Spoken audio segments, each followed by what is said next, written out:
So you will have to accept, I think, to be recorded. So welcome everyone to this fifth session from the CREATHRIV-EU project as part of our networking activities of creative and cultural industry clusters, but also other type of organizations supporting cultural and creative industry and professional of this sector. So the session is going to last an hour and a half. We are really happy to have a guest speaker today, Yolande Witt from Europeana, that will present how digitalization is reshaping cultural heritage, and going to present the Europeana initiative and the Cloud for Cultural Heritage. But before letting Yolande make his presentation, I'm going to make an introduction for you to present a bit the project and some activity that we've done as part of CREATHRIV-EU for digitalization in cultural heritage. Okay, so the agenda of the session, so it's my introduction and telling you a bit the objective of the session. We are going to make a quick tour de table. We are a lot of people connected today, so it's really just your name, your organization, and to give the opportunity to everyone to introduce himself or herself. So as I mentioned, Yolande is going to make a presentation entitled Empowering the Cultural Heritage Sector and its Digital Transformation. So he's going to present the Europeana initiative and the EU Common Data Space on Cultural Heritage. And then we will have a bit more time to ask some questions if we want, and for a discussion with you on the challenge of digital transition in the cultural and creative industry, and more specifically today on cultural heritage. And if we have a bit more time, we can also discuss about networking opportunities, because the idea here is to give you some content and insight with a guest speaker, but also to discuss possible collaboration, because we are all working in this sector. So a quick reminder, I think a lot of you know already, but I'm going to remind you what is CREATHRIV-EU. So it's a Europe cluster that aims to drive creative and cultural industry. It's a European cross-regional joint cluster initiative, and the objective is to strengthen the European creative and cultural industry and to bring it back on the sustainable growth after the COVID-19 pandemic. So the objectives, first the partners. So there are 5 partners that are all clusters. The coordinator is the cluster based in the south of Italy called Basilicata Creativa. We have a partner from Lithuania, a cluster called Baltic Film and Creative Tech Cluster, a cluster based in Hungary focused on digital technologies, the cluster that I work for called TWIST, which stands for Technology from Wallonia for Image, Sound, and Text. We are working in the sector of digital technology applied to audiovisual, sports, entertainment, and culture. And the Greek partner, which is called Coralia. They have several clusters, but the cluster involved in this project is the gaming and creative technologies and applications clusters. So there are 2 Euro clusters focusing on creative and cultural industry. We are one of them, and the other one is called French CCI, and we are collaborating closely with them as well. So there are several objectives with this project. We are reaching the end of this project. Actually, it started in September 2023 or 22, and it's going to finish in August 2024, so in a few months. The aim was to build resilience in these sectors, to promote the twin transition, so for SMEs and other organizations of the cultural and creative industry to embrace green transition and the digital transition, but also to support the up and reskilling of the workforce in these sectors, to make sure that they have the right skills to be able to make these transitions, and to support internationalization.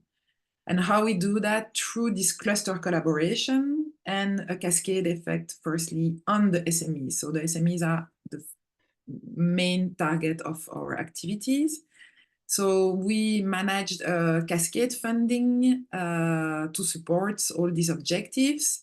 And until now, we have already supported 80 SMEs from 16 countries in different type of funding. So there were some small-scale projects for consultancy or for training. We financed 46 in total, 32 collaboration projects with a bit bigger amount, so 20,000 euro, and some travel grants inside the European Union or outside. And now we are, we just selected, I'm just going to ask you to mute yourself, please. I can hear, yeah, possible. I don't know who is, let me check. There's some interference. Up, Jolt. Okay. So we organize also a cross-fertilization prize. So basically identifying good practice coming from cultural and creative industry that are used in other sectors. So our innovation from the cultural and creative industry can also benefit some other industrial sectors. And we selected 15 finalists, and we are going to distribute in total 51,000 euros through this prize. Joel, can you please mute yourself? Thank you. Up. It's crazy, but I am unmuted. So no, it's the other Jolt. It's not you. There is a second Jolt. It's not you. Don't worry. It's our partner. So okay. So, and as part of this project, we have, as I said, this activity is organized as part of the networking activity that we do, because the aim is also to facilitate the collaboration between clusters that are active in these sectors, but also other type of business organization that are supporting the cultural and creative industry and more globally professional in these sectors.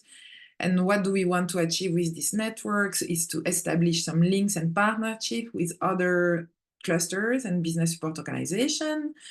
The idea is also to make the voice of your organization heard and contribute to develop calls for action and recommendation to European institutions and to the clusters and community. The aim is also to give you access to knowledge and to share some insight on the challenge and opportunities that we have identified as part of these sectors, and get some insight from experts that are in this, can give some answer to these challenges. And one of these challenges is the digital transition of cultural and creative industry, and more specifically of the cultural heritage. And this is the topic that we are tackling today. And now it's time to make a quick tour de table. So I'm going to stop sharing my screen. And as I said, we are quite a lot connected. So I'm just going to ask you to give maybe your name, your organization, and your country. So we can start with Jolan. You will talk later also.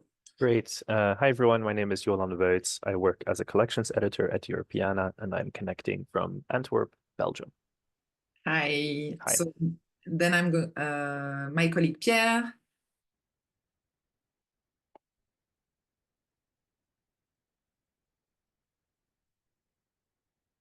If he unmutes. Yeah, sorry. Good morning or afternoon, everyone. I'm working with Maite at Twist, cluster based in Wallonia region, French-speaking region of Belgium. Hi. So now, Julia, I'm just following the order in which I see you. Hello, everyone. I'm Giulia Grassini from Cluster Create, the cluster of cultural and creative industries of the Emilia-Romagna region. And if Maite, if I have spelled it correctly, allows me, I would like to give the words to my colleague that she's here connected with us, Serena, so she can present herself. Yeah. Go ahead, Serena. Yeah, hi.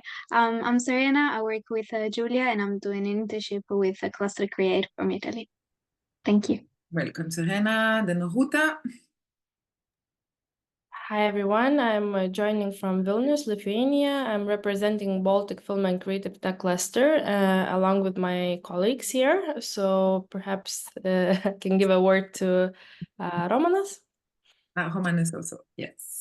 Hello, my team. Hello, team. I'm Romanas from Baltic Film Creative Tech Cluster based in Vilnius, and currently here and represent two R&D Horizon Europe projects, which are in heritage program, but most of all, I'm representing Transmixer project, which is aiming actually to the European heritage with some immersive models. So, yeah. So, thanks. So I would be happy actually to give you 1 or 2 minutes after Yolan's presentation to give a few words about Transmixer if you are okay. in with that. Okay. If you want, yeah. Also from the Baltic cluster. Hello. Hi. Hi. My name is Aiste. I'm also work for Baltic Film and Creative Tech Cluster. I'm also a manager for CREATHRIV-EU project from our cluster. Hi. Nice to see you all here. So we have Joel Vinashai, sorry, from Secon Europe. You have to unmute yourself. I've traumatized you with that saying that. Yeah, sorry, it is a bit crazy to pronounce my name, but the Jot is very easy. I think that. So we are beneficiary in this program, and we are working on software development, and on data, of course, and the digitalization. I think needs a very important role in the data processing and the data transformation, and we are working on that, and yeah, that's why I'm interested in your future here, because I want to know what you plan in the future related to the cultural heritage or the digitalization or this thing, because the digitalization can have more faces, related to this topic. So that's why I think it will be very interesting for us. Yeah, definitely. There are many opportunities. Thank you and welcome. So now I'm going to ask Ivona Havel to introduce herself. Hello. Hello, my name is Ivona. Hi. I'm sorry to mess up a little bit at the beginning. Can you hear me? Yeah? Okay. Perfect. Yeah. I recently joined the Czech Ministry of Regional Development. That actually is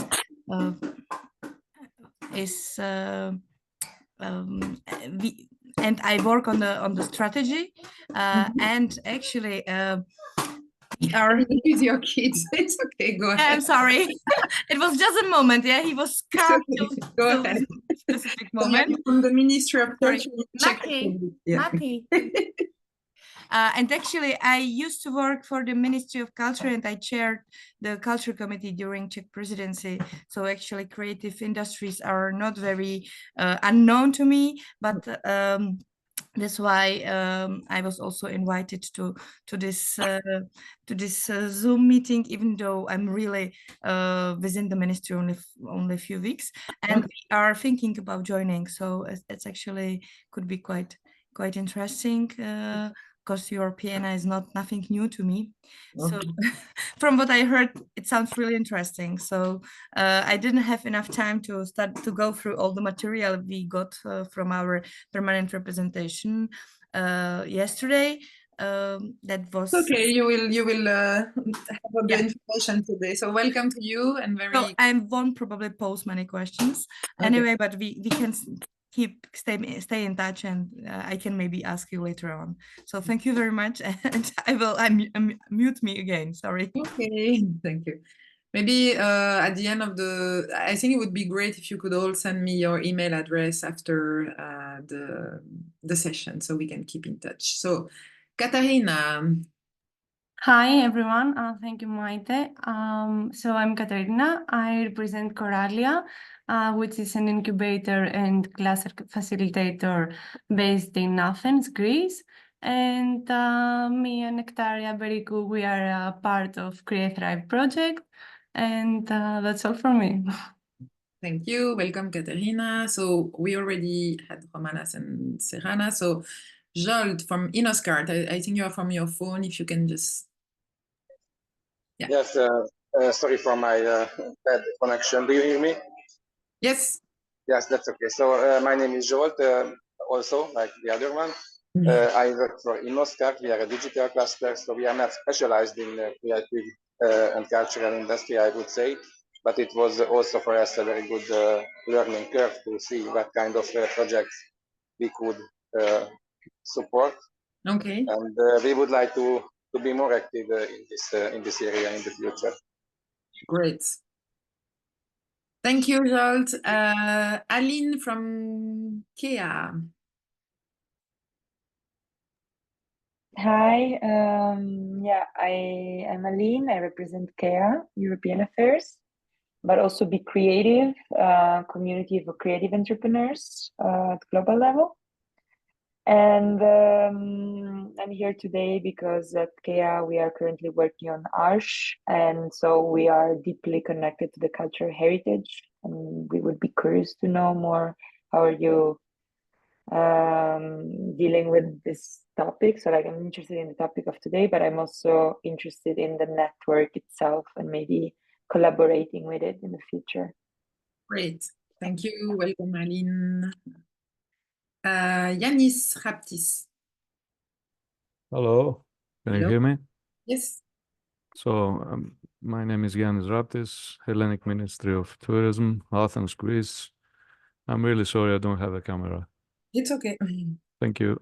I'm really glad to see that we have several representatives from public authorities, some from ministries, really interesting, as key actors also in this sector. We're almost there. So Orvat Arnold.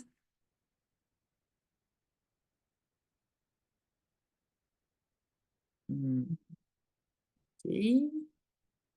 So Nikolaos Pyrenis. Hi everyone, can you hear me? Yes.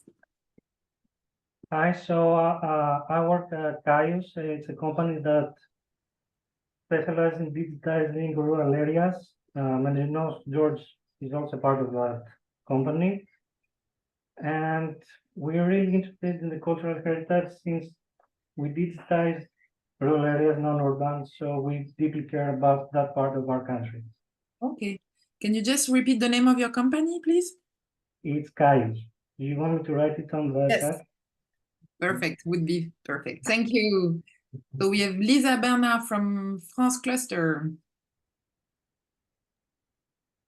Hi, hello everyone. I'm from France Clusters, which is a large network of clusters in France, including a very active group of clusters from the CCI sectors. And here I also represent France CCI, which is the other Eurocluster active in CCI industries and partner with the CREATHRIV.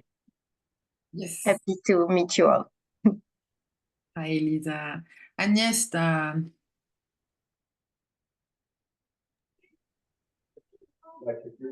Hello.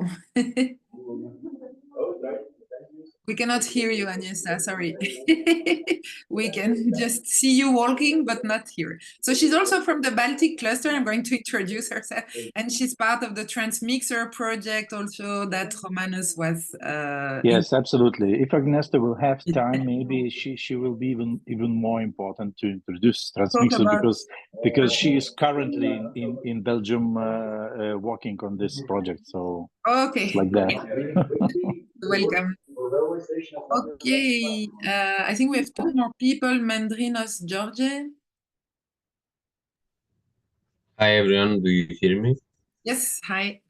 I'm George Mendrinos. I'm working with Nikos Pyrenis in Caius. I'm co-founder and CEO of Caius, an AI startup in Greece that digitizes rural areas in order to implement different tourist projects such as hiking tourism with discovering trails through AI, and also building an app for which with an AI model, we can help tourists to search the area for personalized information around tourism. Thank you. Welcome. I think it's interesting that we have a variety of profile here today. We have public organizations, some SMEs, clusters, some other type of organization supporting this sector. So I'm really glad. And I will finish with Andrea, which is from the European Commission, DG GROW, and supporting us a lot with our working activity. Hello, Maite. Hello, everybody. My name is Andrea Rodriguez. I'm policy officer at DG GROW G2, which is in charge of following the cultural and creative industries ecosystem. And as Maite mentioned, I'm following the super activities of CREATHRIV-EU. Thank you very much. So I think it was nice. It's a bit long to make this tour de table, but I think it's interesting to know who we have around the table, the virtual table. So I'm going to continue with a few, a little bit of content of this digital transition question for cultural heritage, and then I will let Yolan make his presentation. So, okay. So I just want to mention, so I think someone mentioned this, that the opportunities that digital technology can provide to the cultural heritage sectors are very various. And I made some research on different examples. And we have, for example, digital mapping and 3D modeling. But gamification also, so providing some entertaining experience to discover cultural heritage and to engage different type of citizen and users to learn more of the past and the cultural heritage. There are also some interactive exhibition. So how to make the experience of visitors in museums, for example, to be more entertaining and more interactive. And AI and machine learning are also used a lot, and I think it was mentioned during the tour de table also in this sector. There are also some virtual reality tours, so with you can immerse yourself in some cultural heritage experience thanks to VR, but also some augmented reality experience where it's like a phygital experience. You are in a physical space, but you can have some digital experience added to it. And also some maybe more known tools like interactive kiosk and displays that I use in museum, but there are many more, like mobile application, online database and digital archives that we are going to talk about today. Digital preservation tools, which is also part of the speech that we are going to hear, big data and analytics, digital fabrication like 3D printing, etc., but also blockchain for business model in cultural heritage activities. And the idea is that really by leveraging this digital technology, organization can effectively preserve, promote, and enhance the understanding of cultural heritage for current and future generation. So I'm going to give you some example of projects that were funded thanks to the cascade funding that CREATHRIV-EU managed. So there are two examples. I'm sorry, I took some examples from Belgium because I know them best. But so there was a pilot collaboration project between a SME based in Belgium called Overtone and a museum in France, in Paris, called Cité de l'Histoire. And they basically built a monumental interactive wall to provide the opportunity to visitors to immerse themselves in middle-age environments and experiences. So that's one project that if you go to Paris, you can go and visit it.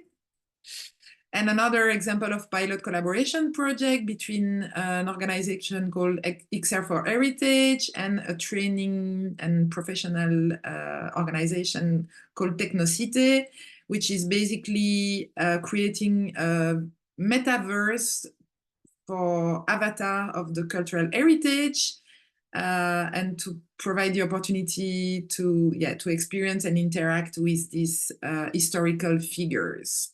So that's it from my side. And now I'm going to give the word to Yolan Waits, I think it's pronounced. So I'm going to stop sharing my screen and I will let you now share yours, Yolan. Sounds great. Let's make that happen. There we go. You should be able to see my slideshow right now. Yes, thank you. Good. Thank you, Maite, for this lovely introduction and for the background that you gave to CREATHRIV and the things you're working on, especially that last part about the possibilities of what you can do in the current cultural heritage and creative sector is really fascinating. Some of these elements I'll try to come back on, 3D gamification, those kinds of things, because they're also what we're interested in and what we're working with. But let's start from the beginning. So I already introduced myself. Thanks so much for inviting me. I will give a hopefully short presentation introducing two things. First, Europeana itself, Europeana Foundation, what we do, how we're funded, what our work is, and then the second part, which is the data space for cultural heritage, which is one of many data spaces that is being created by the European Union right now. And I think has a lot of overlap with the cultural and creative industries and the clusters that we're talking about today. So I'll try to keep it short so that we have a lot of time for questions. If you have any in the meantime, feel free to put them in the chat and we can address them after this. Very short introduction of Europeana itself is better explained by this video than by me. So I'll just let this run and then afterwards we'll continue. Digital transformation is both the process and the result of using digital technology to transform how an organization works. It helps an organization to thrive, fulfill its mission, and meet the needs of its stakeholders. Digital transformation can be driven by heritage professionals of any level. Everyone can be an agent of change. It is not just about technology, it's about mindsets and personal capabilities. The impact of digital transformation will be different for each individual organization. Each change, no matter how small, contributes to a cultural heritage sector powered by digital and a Europe powered by culture. Europeana's focus is on digital transformation relating to the digital discovery of cultural heritage collections. This includes, but is not limited to, efforts that help cultural heritage institutions to develop their leadership and capacity for digital transformation, to strengthen infrastructure, improve interoperability, enrich data, share collections, and engage with audiences. Europeana empowers the cultural heritage sector in its digital transformation, helping it to embrace digital change and encouraging partnerships that foster innovation. We lead with our specialist expertise when appropriate and collaborate when that expertise lies in other networks. Do you want to know more about our work? Then go to pro.europeana.eu. There we go. That's the pitch in 2 minutes. So to make this a bit more practical, because these business videos are often filled with a lot of management words, Europeana is a non-profit organization. We've been funded by the European Commission since 2008 with the goal of making all digitized cultural heritage that is available in Europe accessible online for free. We do that through partnerships with all of these cultural heritage institutions, be they galleries, libraries, archives, or museums. And our goal is to be the link between the collections that these institutions have and making those collections available online. Our flagship product, let's say, is Europeana.eu, which is a website which gives access to almost 60 million cultural heritage objects from throughout Europe. What we find very important here is not to only make these objects available online, but to also make clear how people can use or reuse these objects. So we find correct licensing and copyright very important. Every object on Europeana.eu has a very clear copyright license, and almost half of all of those objects, I think it's about 47% right now, is completely freely reusable. So that means they're in the public domain, or they are CC0 or CC BY. meaning that you have this wealth of information, data, cultural heritage objects that you can reuse in any of your own organizations or projects. Those objects aren't only, paintings or pieces of art. We have a very broad interpretation of what cultural heritage can be. These are not only images, but are also videos, texts, manuscripts, newspapers, sound, and even 3D objects, which is something that we're focusing more and more on lately. Because we're European focused and European funded, we also try to be as multilingual as possible. The metadata of all of these objects are available in more than 35 languages. All of the metadata on Europeana is also in one interoperable format called the Europeana data model, meaning that you have access to this wealth of transnational data coming from different collections without the need to transform different data models with each other, without having to make mappings or understand complex modeling structures like CDOC-CRM and things like that, which can be, you may need a PhD or two to understand those. The Europeana data model is very straightforward and lets you work with objects from different collections and archives at the same time. Our interface itself is also available in 27 languages of the European Union. So I've talked about making these objects available, which is really important. The next step is even more important to us. It's not that only people look at what is on Europeana, but that they also reuse it. So we want to be the link to businesses, organizations, creative reusers, educators, researchers, to take what they find on Europeana and reuse it in their own way. We do that in many ways, and we cater to many audiences. I've already mentioned educators, researchers.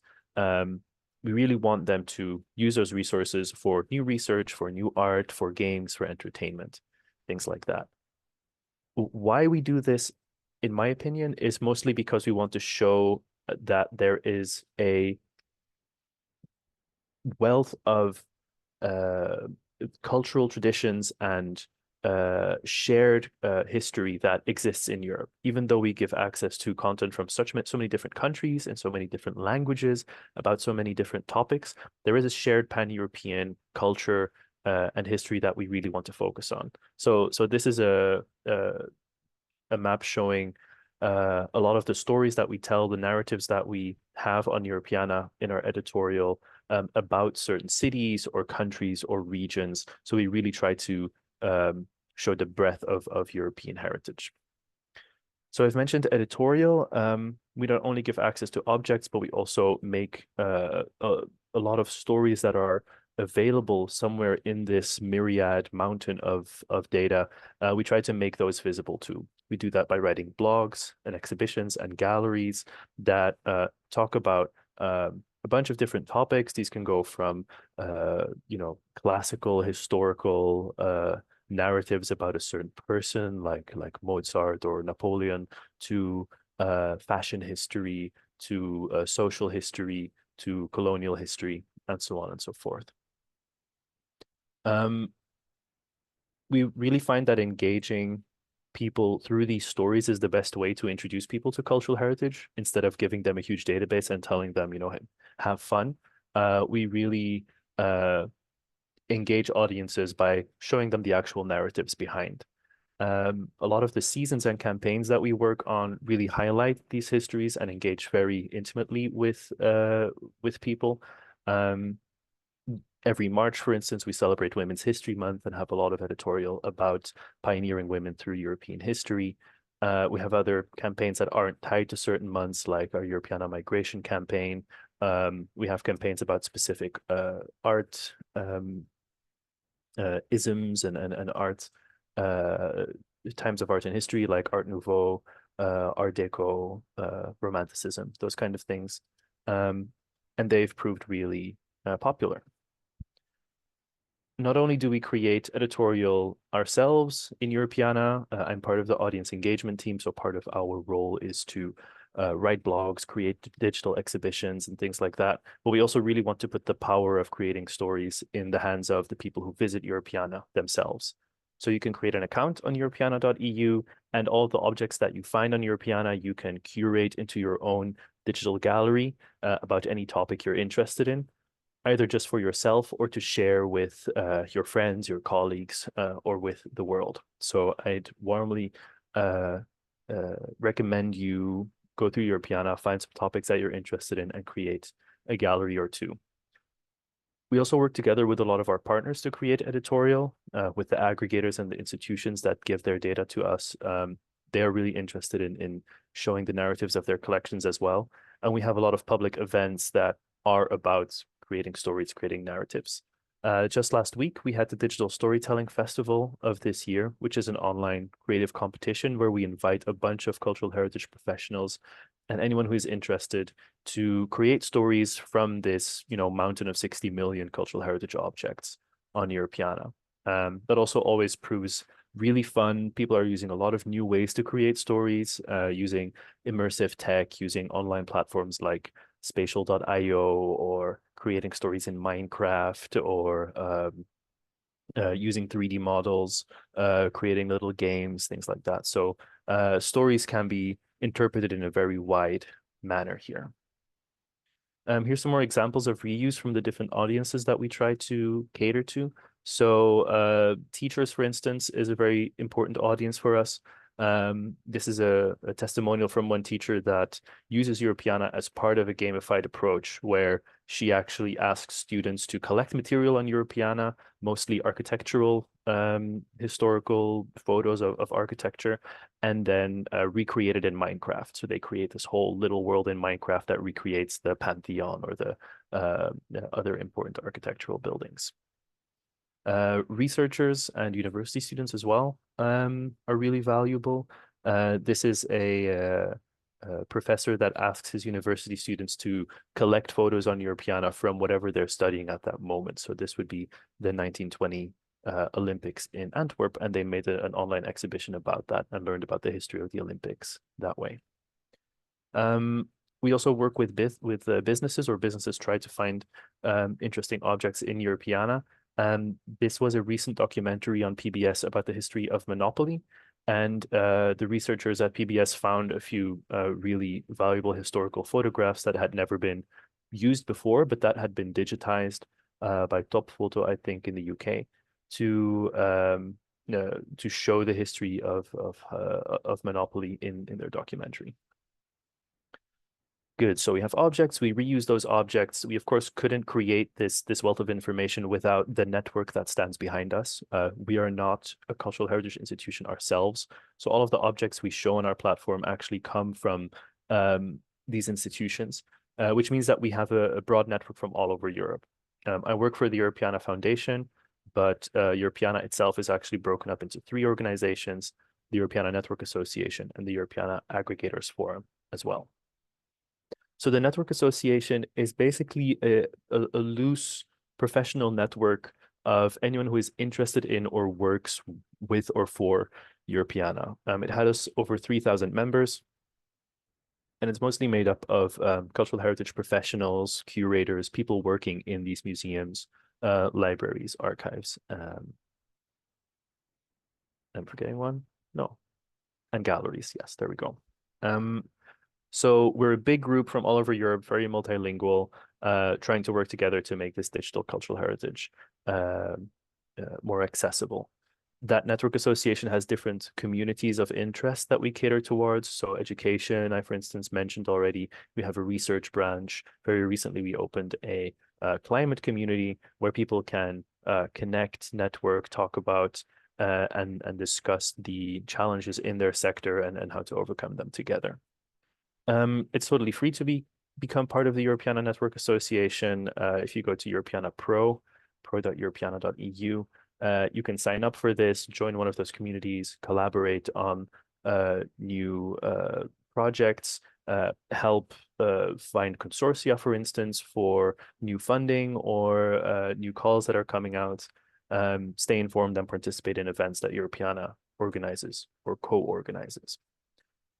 So that was a network association. We've learned about the foundation as well. Then we have the Europeana Aggregators Forum. Aggregators are a vital type of organization within Europeana because they make it possible for us to publish the content that we have. We work with more than what was it again? more than 3,500, I think, cultural heritage institutions from all over Europe. And Europeana itself has about 70 people working for it. So it's impossible for us to have a direct personal connection with every gallery or library or museum that we show content from. So that means that there is this intermediate organization called an aggregator that will have this direct connection with an institution, take their data, model it into the Europeana data model, make sure everything is technically correct before it gets sent to Europeana for ingestion. We have aggregators on different levels. So there are regional or national aggregators. In Spain, for instance, the national aggregator is called Hispana, who works with all of the cultural heritage institutions in Spain. But we also have domain aggregators that work on a specific type of cultural heritage. For fashion museums and archives, there is the European Fashion Heritage Association, EFHA, or we have Museu, who work specifically with museums. So there are different aggregators for different types of organizations. There are 38 accredited aggregators currently spread all over Europe. And so that's how our publishing flow works.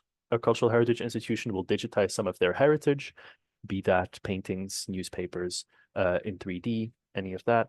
That gets sent to an aggregator who makes sure everything is technically correct, who makes everything available in nice data sets and compliant with the Europeana data model. And that gets sent to Europeana. We do a final check, we enrich the data, make sure it is in linked open data, and then we publish it online. So if you're interested in becoming part of this,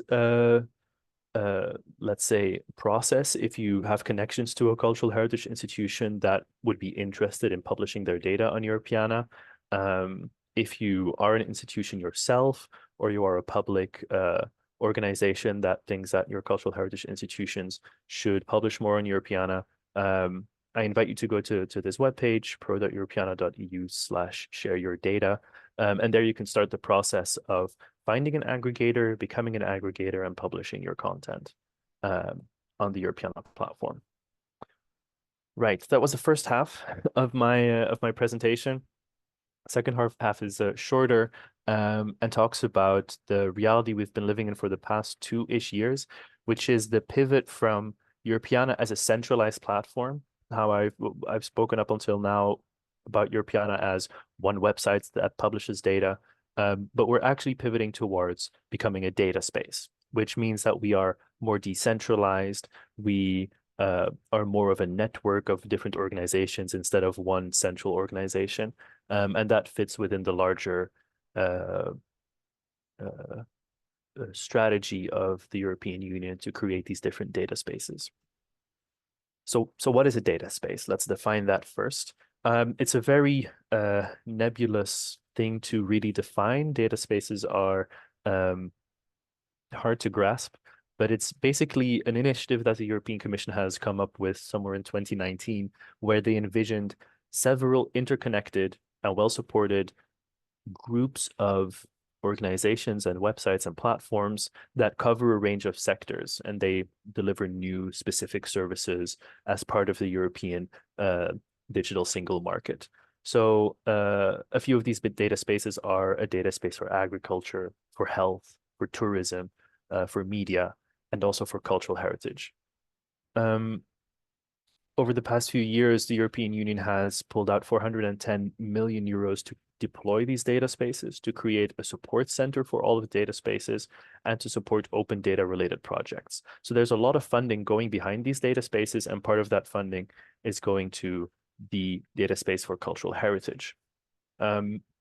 This common European data space for cultural heritage that the European Union envisions wants to make all of the digital heritage content that is online more widely accessible, easier to reuse, more interoperable, more part of the next iterations of technology development, AI, 3D, all of the things that we're working on now, and also wants to connect them with other data spaces. So they want cultural heritage to be better connected to tourism or to education or to health. Europeana has won the tender to become the operator of this data space for cultural heritage. The operator, the steward, whatever you want to call it. So we are helping deploy this data space in the larger European cultural heritage sector.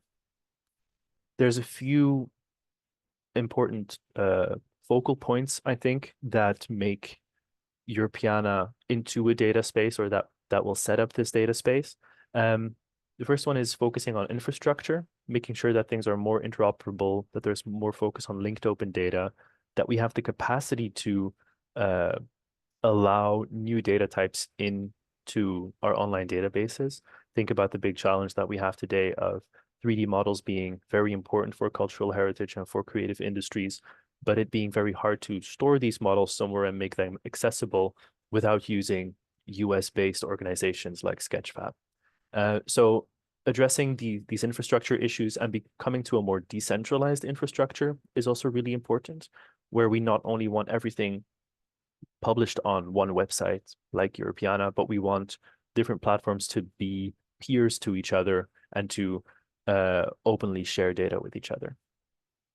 The second pillar is data quality, where over the past, let's say, decade, at least in Europeana, we focused a lot on digitizing as much as possible. All of the funding that you got for digitization in a cultural heritage institution went to, let's digitize as much of our collection as we can, because we'll know that even if we digitize as much as we can, we might only get to 2 or 3% of our collections.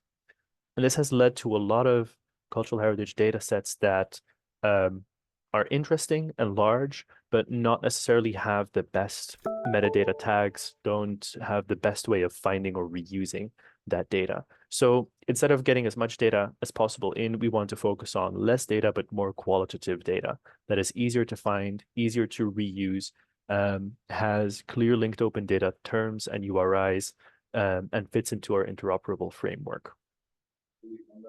Third pillar is capacity building, which is basically we want to focus on getting more tools and information to cultural heritage institutions, be they small or large, to be part of this digital transformation with us, so that we not only work with the big organizations that have the funding to work on digitization, the Rijksmuseums of this world or the national libraries of this world might have the funding to digitize their collections, but we have a lot of smaller, more independent organizations that are getting left behind and that we do want to have part of this data space.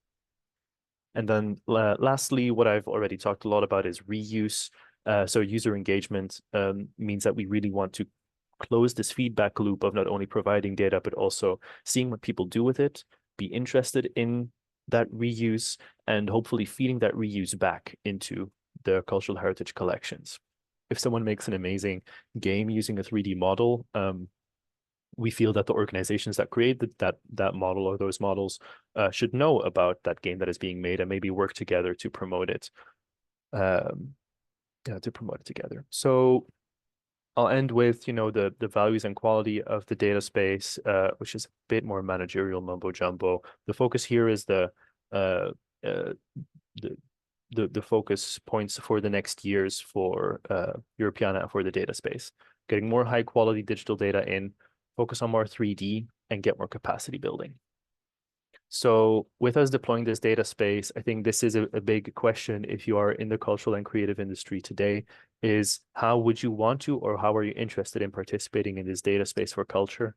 How does it connect with the other data spaces that are being created? And how does it connect, which is important here in this meeting, with the other kind of funding streams that exist? How does this connect with Cascade funding? How does this connect with the cultural cloud that is being deployed in the Horizon Europe strand, things like that?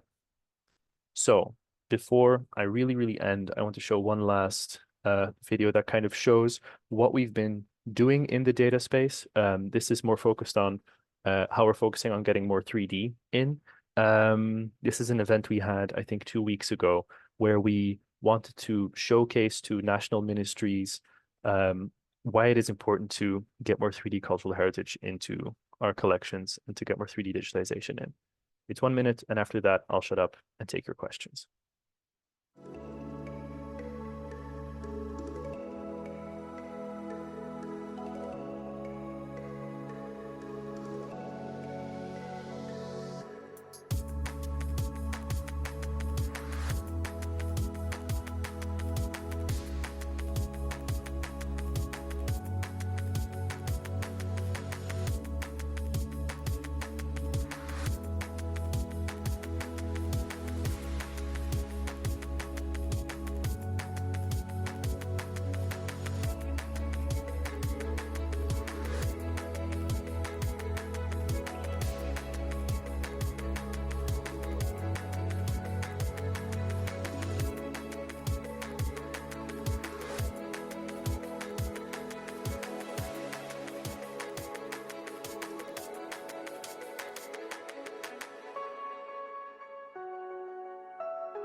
So this was a really lovely event where we invited all European countries to submit at least one 3D model to Europeana that was of cultural significance to them as this kind of kickstart to more 3D digitization in all of these European countries.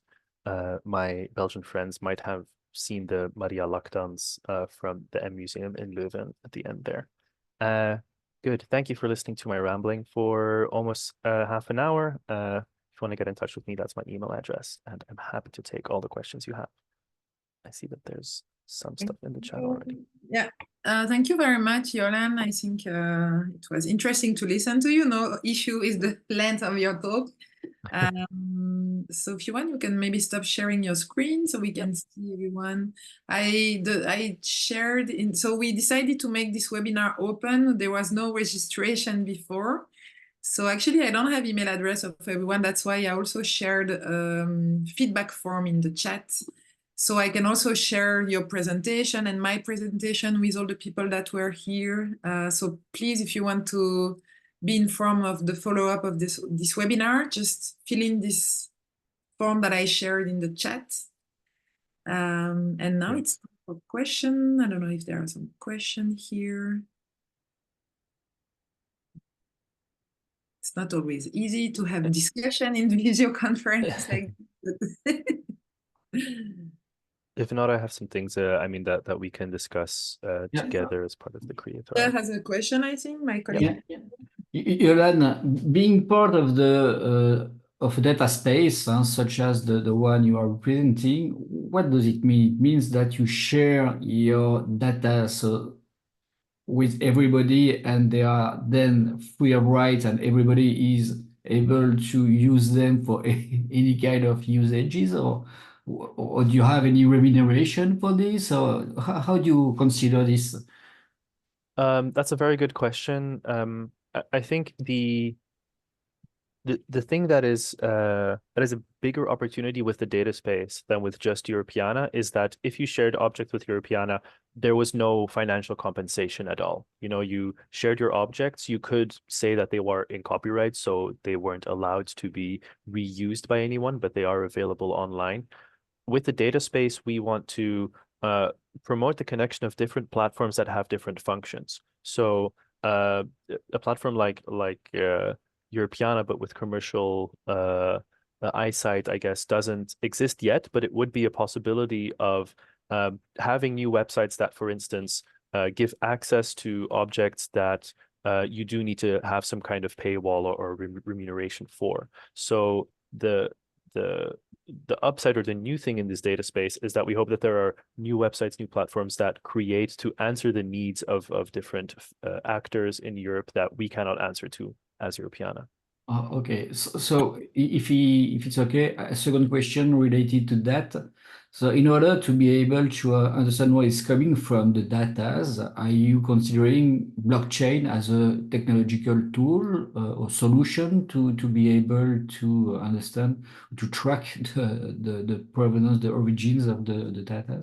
Mm-hmm. We have had some limited experimentation in Europeana with what blockchain can do for provenance and for fingerprinting. Our main results from that research was that it was too costly and too resource intensive to use specific blockchain technology for fingerprinting, and that there are currently better solutions on the market to have fingerprinting and provenance of objects without having to have this huge ledger of blockchain transactions that happen. Yeah. Okay, thank you. I think the financial model and business model behind is interesting, definitely. And also because we have different type of actors that are connected today, including some enterprises and SMEs, but even for other type of organization, it's a key question, definitely. Maybe a question is, well, it's a large question, but for this different type of organization that we have today, what is the value, for example, for a Ministry of Culture? What is the value for an enterprise, for a cluster, etc.? If you have some insight on that, it would be interesting. Sure. So I mean, different organizations will have different benefits, of course. When I think about what the benefit is of a ministry to connect with Europeana and connect with the data space, is that it provides a network that wasn't that you don't need to build up yourself anymore, and it gives the possibility and capacity for sharing tools and resources that other institutions might already have that you in your country or in your ministry don't have yet. We have a bunch of cultural heritage institutions that are really pushing the boundaries and the envelope and the state of the art of digitization, giving access to content and reusing content that a lot of other institutions can learn from. And in the data space and as Europeana, we hope to be this kind of connecting glue that gives ministries and organizations the this knowledge and these tools from other organizations. So that's one of the great things of TwinIt, for instance, is that the TwinIt campaign really showed how different countries and different ministries are at very different levels of digitization readiness or 3D digitization readiness. Belgium, for instance, provided 3 models. One of them was this really, really high quality Maria statue that they then also 3D printed. I thought the original one was brought because it was in such high detail that they printed it that it looked like the original statue.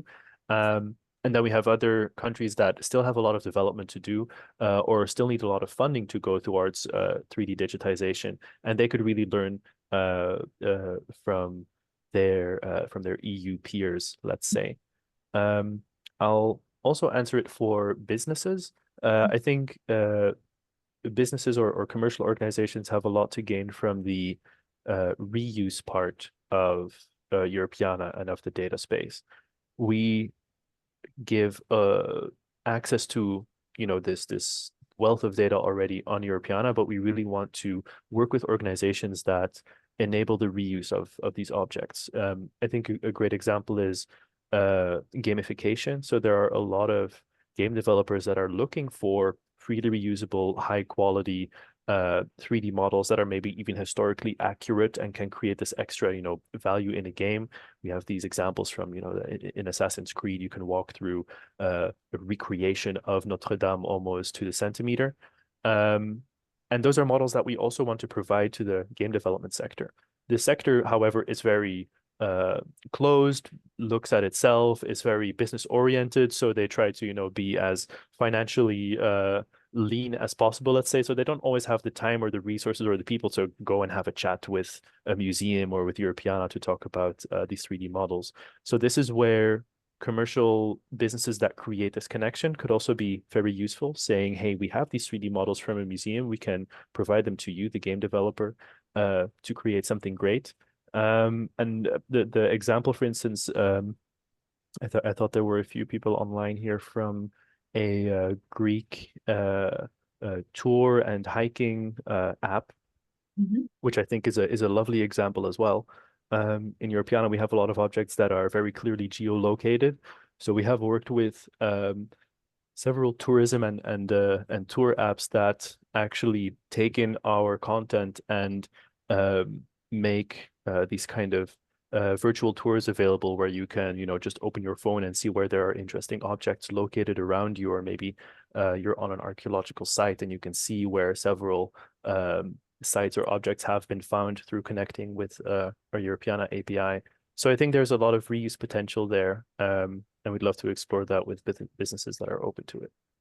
And cluster definitely have a role here. It's to, as you said, when you work in, you're running a small business, sometimes you don't really have time to make this perspective, and we can raise awareness on these opportunities to our network of SMEs, and definitely, I think so. Yeah, 100%. Is there are there some more comments, question? Otherwise, I also said that I would be glad to have few words on the Transmixer European project, which is focusing on digitalization in cultural and creative industry and has several sectors that are targeted. Maybe just a few words. Yeah, I'd love to hear about that. Yeah, hi. Nesta, are you here? I'm just but she's asking. the main person dealing with this project, I guess. hear me? Yeah. Yes. Oh, Yes. great. So sorry for being without. I will be without a camera because it's a bit difficult now moving around. So shortly about the transmixer, it's the immersive project which is focused on three cultural and creative industry sectors. It's the news media, the heritage, and the performing arts. So the heritage part is about to make a VR. I'm showing your website. Go ahead. Okay, thank you. It's about the VR exhibition halls for the museums, where the curators could come to the database, put their the topic that they find all the information about the topic that they want to, as you said, for example, Olympic Games or something like that. And they could put all the material that they found in the database on the VR exhibition.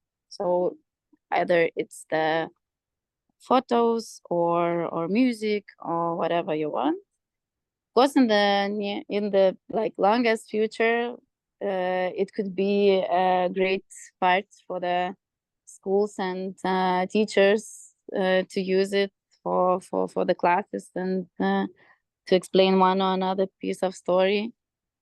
But yeah, we don't have yet so much headsets in the schools at the moment. But the idea is to use all that material and to put and to help for museums. For example, if they have the three halls, for example, like normal ones, but they have lots of material that are not shown because they have no space. So it's a great opportunity to expand the museums and to have more halls. So if you have questions, you can ask. I was trying to make it short. Thank you very much, Agnieszka. And just maybe one question: how can different type of actors take part in? Are there some activities that we can take part in? On how can we be involved if we are interested? So we're gonna have the upcoming year is more for the workshops, for the feedback, for trying to prototypes for different audiences, from professionals to audience like school children, and that's it. So the best thing that you could help and join is to try that thing when it's released the prototype, and to give as much feedback as possible to improve it. So I think this is the first one, and I don't know, maybe we could find out how we could share the information about this project and all the workshops if you are interested in it. So we can maybe take some contacts from Maite. You would love to know more. Great. Yes. So I'm saying it again. I shared a link in the chat, a feedback form if you want to be informed of the follow-up, or for example, if you want me to put you in contact with the Transmixer consortium, please fill in the form and provide your email address. I would like also to say that I mentioned it quickly during my presentation, but our aim is to continue to make this network alive after the end of CREATHRIV-EU funding. So during the European Cluster Conference a few weeks ago, we signed an agreement with the other Euro cluster that is dealing with cultural and creative industry called FRANCCCI, to create a meta cluster of creative and cultural industry. And we would like, if you are interested also as a cluster to be part of this network, please provide your email address. And I see that Agnieszka, you raised your hand. Maybe you want to add something? Yeah, I was raising my hand. I wanted to just to add a bit, because I was very interested in this workshop today, because Europeana, we are now in Belgium with our mission with the Ministry of Culture, so they know already this name very good. And they already told us, yeah, we need to work with them. And also we are working a lot with platform, e-culture, which is now going to be launched next year in Lithuania. So I think we would love to find some new ways how to work you and Lithuanians together, maybe not to make even like 5 more platforms or to collaborate together, something like that. So just for the record, to put some information. Thanks. That's really fascinating. Could you talk maybe a bit more about e-culture? Is this kind of a national Lithuanian platform that is being created? Yes. Okay. We have at the moment e-heritage. It's like Lithuanian name, but when you translate it, it's e-heritage. But now they are, it's till 2026 April. They have to upgrade it and to put VR possibilities and all the new technologies. But yeah, maybe if you are interested in that, I could find like sit on the digital table all together and talk a bit more about that. Yeah, I would love to. I think that would be really useful. So in Lithuania, we currently have the National Library of Lithuania, who is kind of the aggregator for anything that is Lithuanian cultural heritage. But I think working with e-culture to become part of this ecosystem would be really important, as you said, so we don't create platforms that sit next to each other and don't talk to each other. Yeah, and they are the ones that are also making that. Perfect. The National Library is also making the e-culture, so we are working with them a lot. So I think you already know them, but yeah, we can come back.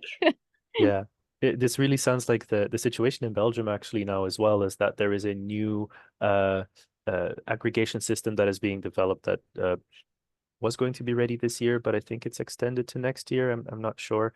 That will replace the current aggregator for Europeana, or at least that is the hope. So it's really interesting to see all these different countries understanding that they need to develop new platforms or more advanced platforms for digital cultural heritage. And I can only hope that we can all take opportunity for that and make it part of the data space, to say it in nice words. Yes. Question here, actually. So I would be really interested to know in this country. So if I understand well, there is the governance or the way it's organized for Operiana is that each country has an aggregator and then contributing to the platform, and who is generally taking this role at country level? Yeah, so it really differs from country to country. If it was up to Europeana, I think we would have one aggregator per country, but this is not the reality. So some countries don't have an aggregator, some countries aren't interested in having an aggregator.